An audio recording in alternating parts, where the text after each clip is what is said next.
Guy, it's a pleasure to meet you. Great occasion because, you know, it's totally the kind of character that you would want to put on the big screen because he was written in a very cinematic way. Do you agree? I do agree. And actually, I wish I'd had this interview a couple of days ago because you managed to make articulate and eloquent that which I've been trying to do for so long. Well, you've got the rest of the day.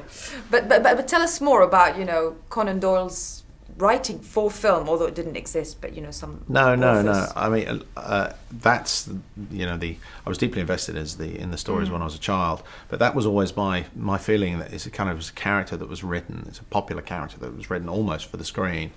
You know, it has that kind of James Bond-esque breadth.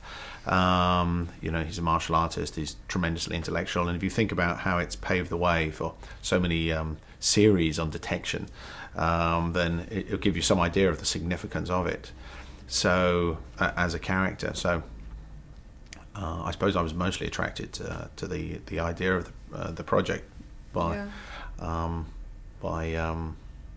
your articulation was really the main reason why I was attracted to it.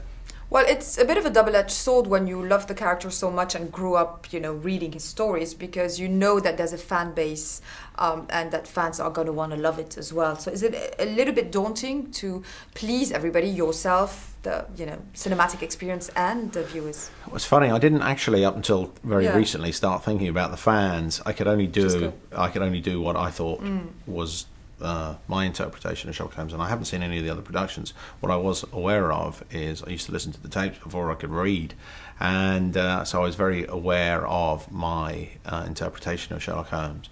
I obviously hope that the fans can enjoy that experience too, but it has to become at some point a kind of subjective experience, and it has to come through, you know, the eyes of a director at some point. So that's all we've ended up with. It's actually not fair to say it's just my interpretation. You know, it was a collective agreement between the creative community.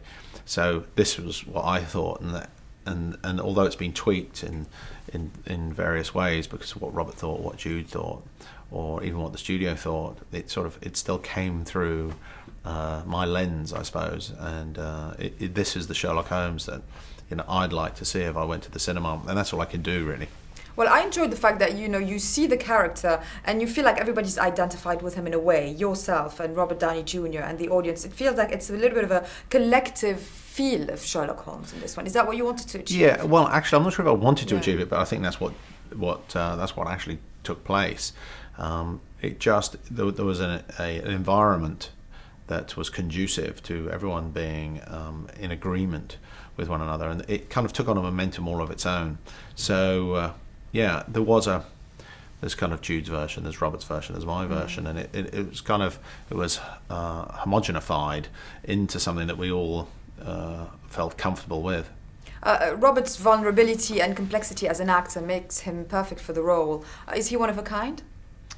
Robert, I think he is one of a kind, actually. And with the benefit of hindsight, it was almost impossible to imagine anyone else playing Sherlock Holmes.